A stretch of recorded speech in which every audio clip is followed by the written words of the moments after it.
Hello, Telesur English presents a new episode of China Now, a web media's production that showcases the culture, technology, and politics of the Asian giant. In this first segment, China Currents dives into the top stories of the week, including new Chinese sanctions list on U.S. armed companies and new bonds issued to improve people's livelihood, among other topics. Let's see.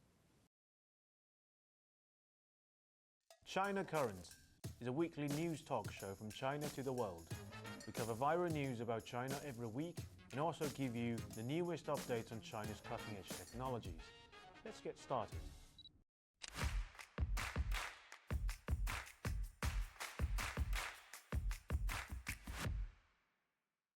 Welcome to China Currents, your weekly news report on what's happening in China. I'm Lisa. In this episode, China has issued a new sanction list on U.S. armed companies, and the USAF will be significantly affected. China conducts a new round of exercise in the Taiwan Strait. China issued $320 billion in bonds to improve people's livelihoods. First, let's see how the USAF will be affected by China's sanctions. On the 10th of October, China announced a new sanction list targeting 8 US arms companies and 10 of their executives. These individuals will no longer be able to obtain any Chinese visas, including entry to Hong Kong and Macau. Their assets in China have been frozen and they are prohibited from engaging in any transaction or collaborations with companies or individuals in China. Why might it be a big problem for the US Air Force? Well, because David Sutton, Director of Asia Pacific at Lockheed Martin, is on the sanction list. For the US Air Force, Lockheed Martin's F-35 fighter jets are expected to be their primary stealth aircraft of the future. Over 1,000 have already been ordered, and eventually more than 3,000 will be supplied to the US and its allies. The F-35 was intended to be the next showcase product, following the F-22 to rival China's J-20 stealth fighter jets. However, internal reviews revealed that even the F-35's ability to fly was actually built on the covert use of Chinese-made parts. Now, with China's sanction, this practice can no longer be hidden. According to a 2022 report by Politico, the secret was uncovered by the Defense Contract Management Agency in August 2022. It discovered that Chinese-made parts were the magnets contained in the F-35's turbo machine pumps. Lockheed Martin spokesperson Laura Seibert said in an interview with the Warzone magazine that the turbo machine is part of the Integrated Power Package, the IPP, which is the primary component of the electric power and thermal management system. She explained that the IPP supplies electrical power to start the engine and provides conditioned lead air for cooling aircraft systems. In other words, if this critical component fails, the F-35 could black out mid-flight and even fail to start. After the secret was revealed, the Pentagon's response was interesting. On the one hand, they seemingly couldn't accept that such a crucial component relied on Chinese manufacturing and immediately halted deliveries of the F-35. On the other hand, according to Politico, the Pentagon announced in October 2022 that the investigation had concluded and deliveries resumed, stating that the new batch of jets no longer contained Chinese-made parts. As for the aircraft already delivered with Chinese components, William LaPlante, the Undersecretary of Defense for Acquisition and Sustainment, signed a national security waiver, meaning the Defense Department would not replace the parts of those aircrafts. Now, by reviewing the F-35 crash archives in Air and Space Forces magazine, we can see that prior to October 2020, there were only 2 recorded incidents involving the F-35 in the US. However, since October 2020, there have been 7 additional incidents, with the failure rate tripling. The most recent F-35 crash occurred on May 28, 2024, at Kirtland Air Force Base in New Mexico. According to ABC, the pilot was flying the jet on behalf of the Defense Contract Management Agency. A Lockheed Martin spokesperson said the jet was being transferred from Fort Worth, Texas, where the company's F-35 factory is located, to Edwards Air Force Base, California, for modifications and testing. The stop at Kirtland was made to refuel. The aircraft encountered issues shortly after takeoff, specifically with the vertical takeoff and landing system. Air and Space Force magazine reported that the accident bears a few similarities to the crash of an F-35B at Lockheed Martin's facility in Fort Worth, Texas in December 2022. According to Wikipedia, this was the first time an issue with the vertical takeoff and landing system has been reported for the F-35. Fortunately, the pilot survived thanks to the ejection seat that was made in the UK. Now, regardless of whether the US Air Force regrets its decision to phase out Chinese-made parts, this sanction list launched by China will help them complete this process. Lockheed Martin will no longer be able to access its fund in China or directly procure any parts from the country. Moving forward, we may observe further changes in the reliability of F-35s delivered after October 2020. Of course, China doesn't intend to rely solely on sanctions to defend the country.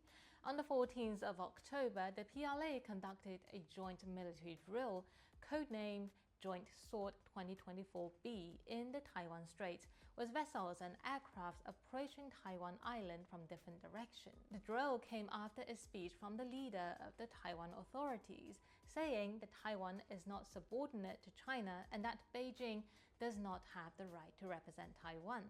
Spokesperson of the PLA Eastern Theater Command, Li Xi, noted that the joint drill focused on subjects like sea-air combat readiness patrol, blockade on key ports and areas, assaults on maritime and ground targets, as well as joint seizures of comprehensive superiority.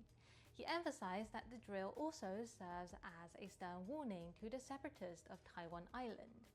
Meanwhile, the China Coast Guard organized a fleet vessel to conduct law enforcement patrols and maritime control operations around Taiwan, including the waters near Dongying Island and Mazu Island, as part of a patrol encircling the island.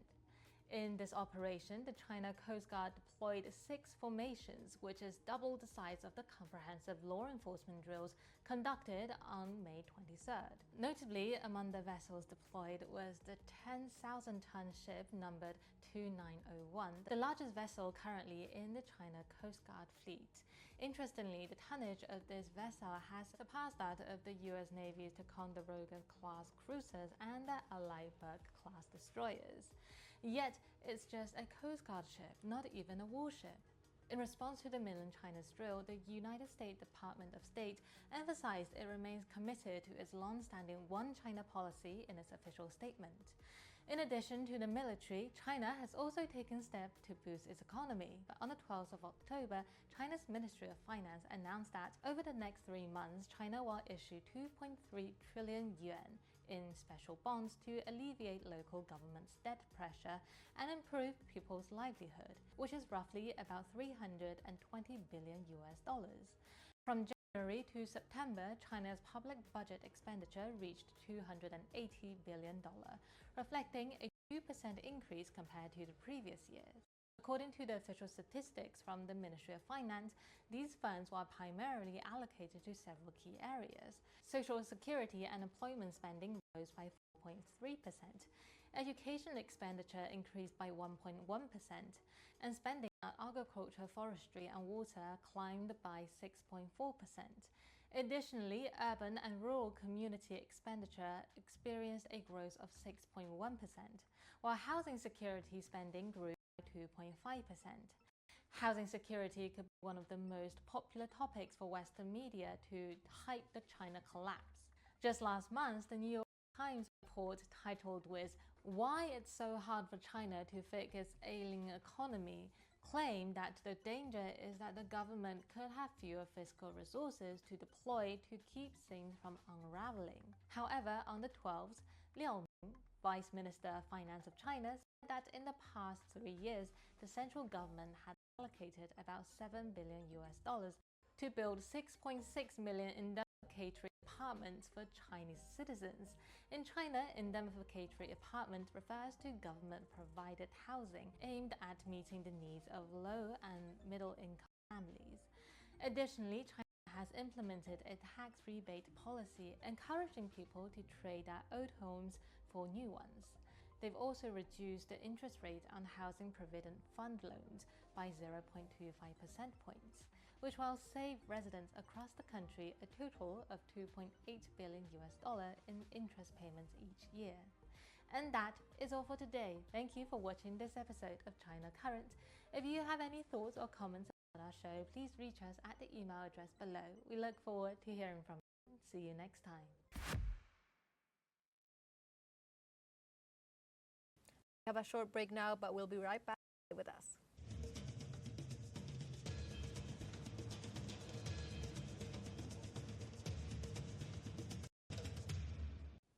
Welcome back to China Now. This week, Speak Softly shares how Capital's founder Charles Liu's speech on green technology delivered this year in Abu Dhabi. Let's see.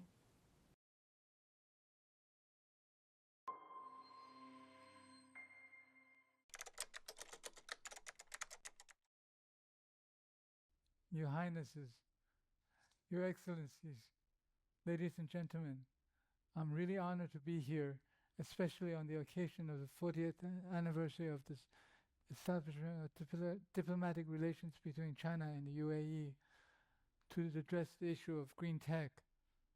I'm honored also because less than a year ago, COP28 was held successfully here in the UAE, and that's where the leaders of the world and the elite in the sector came and gathered to address this critical issue, the issue which will impact the rest of the world for many, many decades to come. It will even involve whether or not the Earth will survive. Look at that chart.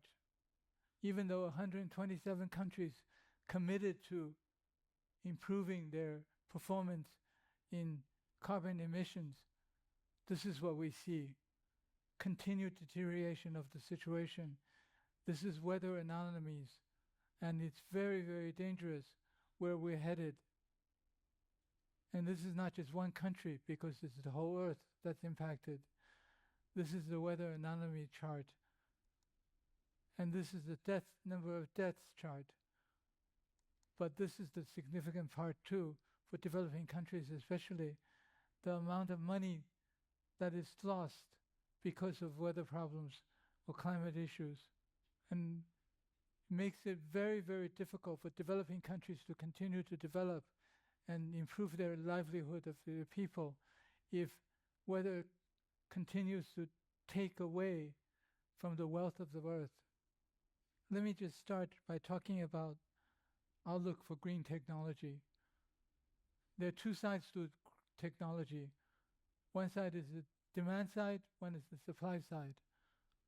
In terms of demand for energy, it's increasing all the time, and it's increasing, as you know very well, much faster than people had projected for a number of reasons. One major reason is developing countries need to grow, and to grow, you need to have electricity. That's on the demand side. On the supply side, there's the issue of whether or not new and renewable sources of green energy can continue to meet where the demand is.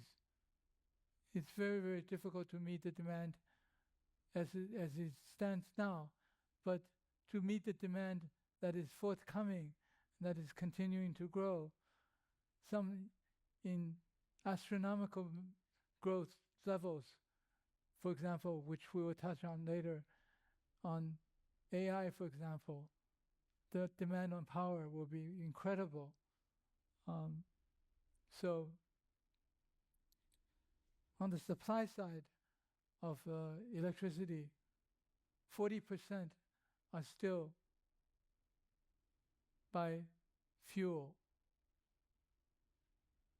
and still a significant portion is contributing to the impact on the CO2 emissions. Now, what has happened with new renewable sources of energy is that wind, solar are the biggest contributors to new and renewable deployment worldwide. And in this regard, there is good news because of what happened in China. Solar is now a significant portion of the energy supply in China. Over 37% now of China's energy is new and renewable, and the bulk of it is solar. This is a chart of solar making up 75% of new and renewables worldwide. And China is a major contributor in this. You can see with this chart, the red being China, of course, in terms of contribution. And also in 2023, both wind and solar installations in China increased by 50%. So it's continuing to grow. What happened in the process that is significant is China, because of the market size, creates economies of scale and supply chain, allowing China to produce all the new and renewable equipment at a fraction of the cost of elsewhere.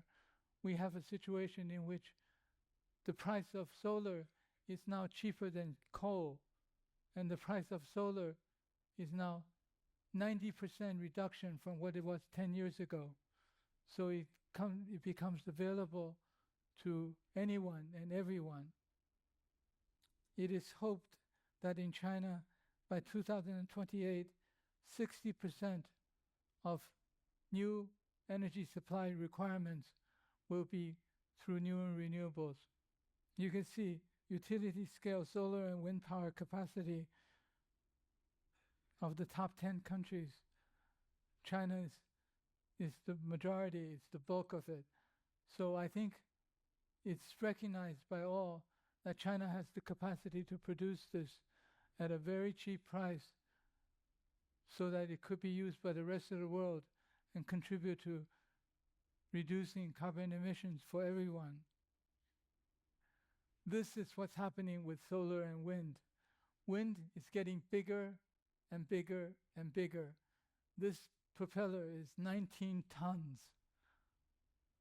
And moving it about is not easy around mountains and so on.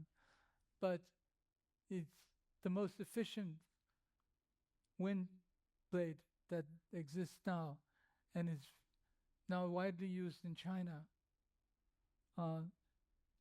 So two things. One is it's getting bigger and bigger. The solar farms are getting bigger too. Solar farms are 1 gigawatt to start, and now they're talking about even more than that.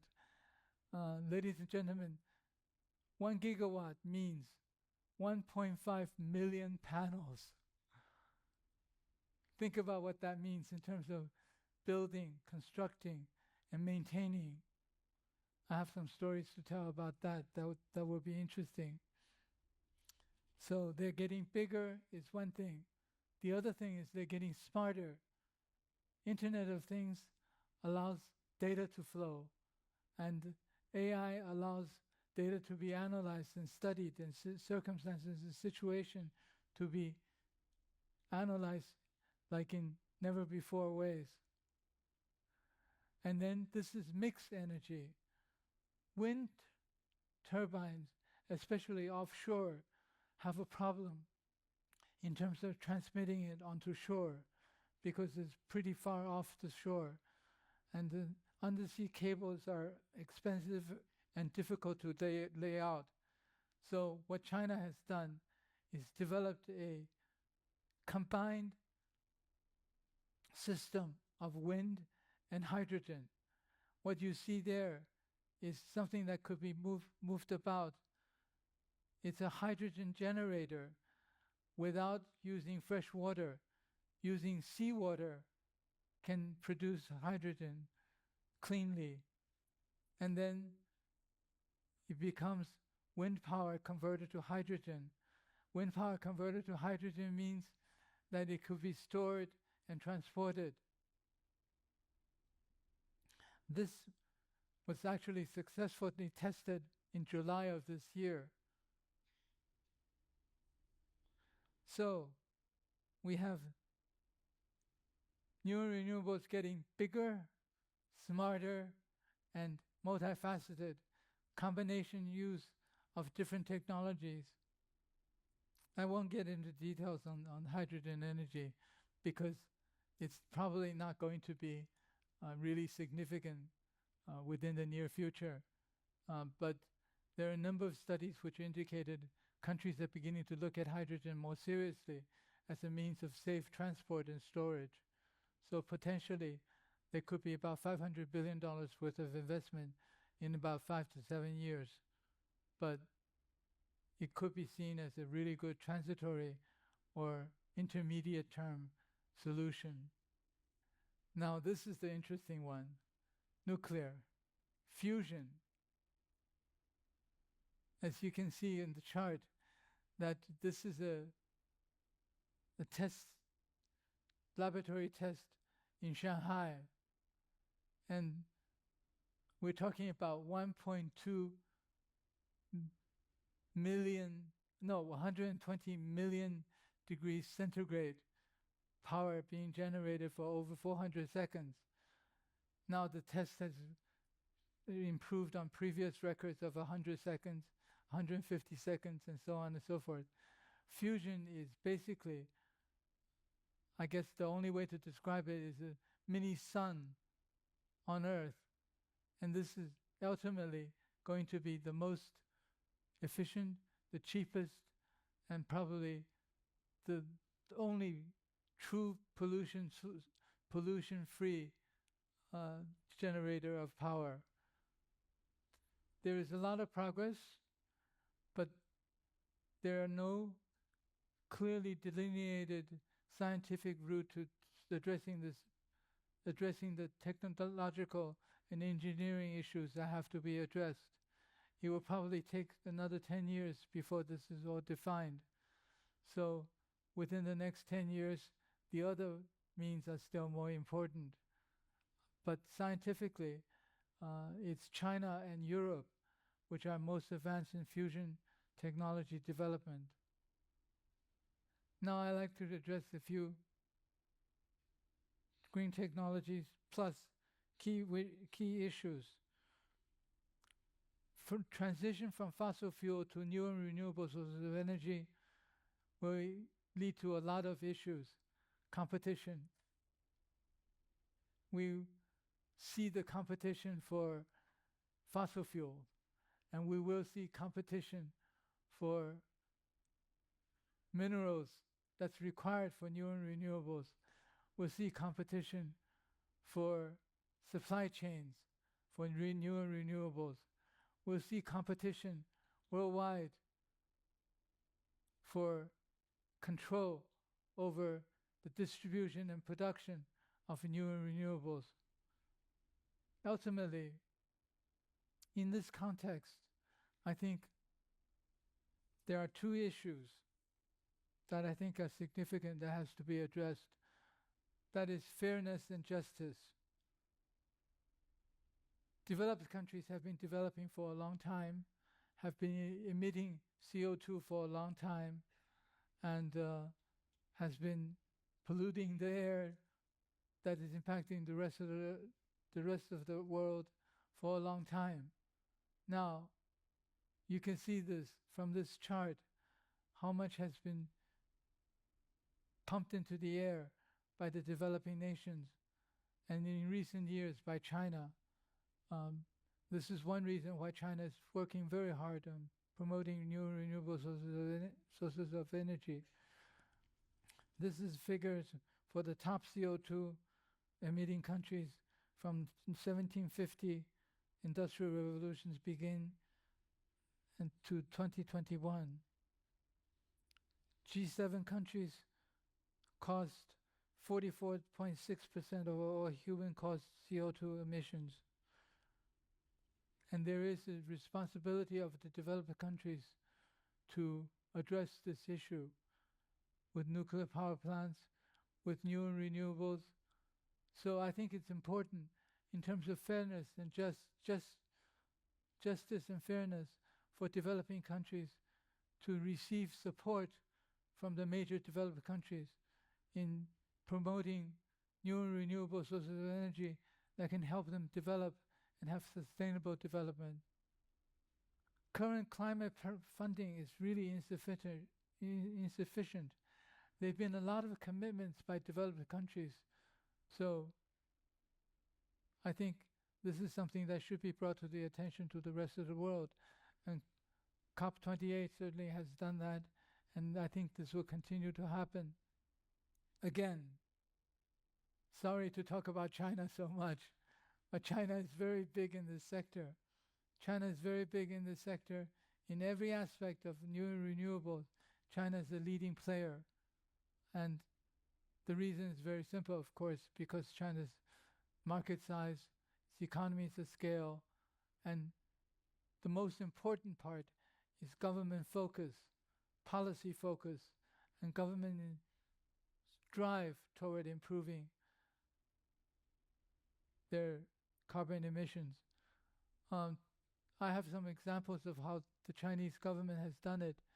For those of you who might have gone to China 10 or 15 years ago, you will recall that Beijing was a city under a haze. Remember the concept of PM 2.5? The pollution that was in Beijing that was horrendous and hopeless? In 3 years, everything cleaned out. Skies were blue. An air was clean. How did they do it? Government commitment to do it, they did it. There are several ways. One is to change all coal-fired power plants to gas. That's one. Second is homes that were using coal for heating changed to gas. So for a while there was shortage of gas in China, and a lot of LNG had to be imported. But when people get used to it, they think and they realize that it's a lot better to use gas.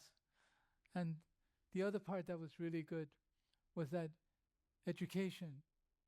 People were educated, were told about what caused this PM 2.5 pollution, and young people started to look out for cleaner solutions, and people started to do engineering studies on pollution reduction and pollution control. So I think education is a very significant portion of what goes into a society to move toward a greener future. This is a story that I want to tell that is now reality. We have a situation in which China is moving heavily into solar, and the solar power plants are getting bigger and bigger. As I mentioned before, 1 gigawatt is 1.5 million panels. Now, if you have panels, they have to be maintained. They have to be maintained how?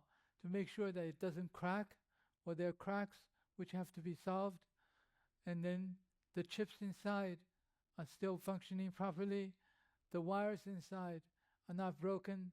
But for things which are sitting out in the air with water, rain, with sun, with sand possibly, of course things will crack, things will go wrong. As my friend here knows, if one cracks seriously, the entire line stops producing. The whole row of panels stops producing. And that's very significant in terms of efficiency of production of electricity for solar panels. So in China, talk about ingenious solutions. They found a way of doing this without having to have people with a monitor checking one panel by one panel. 1.5 million panels takes a long time to check. They're using drones. And the drones will flash a near-infrared light on the panels and take a photo. And then using AI, they can decipher which panels are in what shape. Are they okay? And then immediately they can address the defunct panel, the panel that is having problems. So, in addition to new and renewable sources of energy, drones, AI, these are things that are all contributing to improve the situation in the sector. I think this is something that really should be spread as broadly as possible worldwide, because from what I know, in the Middle East, the building of large-scale solar farms are more prevalent than micro-scale or distributed. And that means if you don't maintain them properly, then you're wasting your money. I prepared some other things on China, but I don't think I should talk about China much more. But the only thing that I would like to talk about in this context. Oh, this is an interesting slide. I forgot about this slide. Solar farms. This is in Ningxia province. It is a Gobi Desert. It is a desert condition. Because of the solar farm, wind supply, the amount of wind was reduced by 50%. So as a result, grass started to grow. And grass, when dried up, becomes very dangerous to fire. So what happens? They started raising sheep or goats to eat the grass. So now this solar farm actually has 20,000 goats. So the farmers around are actually very, very happy that this is possible. I think there are a couple of things on the horizon which are significant. I think it's important to think about what China can do for the rest of the world in this context. I have a story to tell about that, speaking to a very senior OAU official. He talked about the growth of Africa in the last decade. And he said, Charles, we have to thank Shenzhen. I said, what? Thank Shenzhen. Why Shenzhen? He said, the last 10 years, Africa developed very quickly. One reason is because of the development of smartphones. Smartphones, meaning Huawei and ZTE building out the 4G network in Africa. And the suppliers of Shenzhen, because of their manufacturing capacity, was able to produce cell phones, smartphones, for $45 a piece for Africa. Now, why is that significant? Because the Africans, 90% of them didn't have bank accounts. They couldn't do financial transactions. But with smartphones, they were able to do financial transactions. They were able to do information flows and contacts and study more about the rest of the world. So he said, Shenzhen is able to do this, and it's been very helpful to Africa. And I'm hoping that in new and renewable sources of energy, same thing could happen. Same thing could happen where China's economies of scale and manufacturing prowess could help the rest of the world in the same way. I call this the Chinese way of bringing everybody in through abundance instead of keeping people out through scarcity. For UAE, I think UAE has abundance of capital, especially long-term capital, and UAE also has something which I think is really sorely needed in a lot of countries, that is a vision. Looking at what UAE has done in the sector of AI, which is something that we've been following very, very closely in China as well, it is definitely a country where the leadership has vision and is looking forward to innovation at the very tip of the pyramid. And I hope UAE can work with China in this context. You have deployable capital, but even more than that, your investments have given you a lot of IP rights. And these IP rights, if you leave it in the laboratories, it doesn't do very good, doesn't do very much good. But if it's combined with China's manufacturing prowess and its capacity to deliver to the rest of the world, I think will be very, very valuable. Thank you.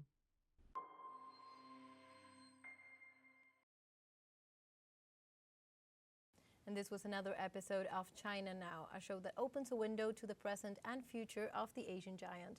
Hope you enjoyed it. See you next time.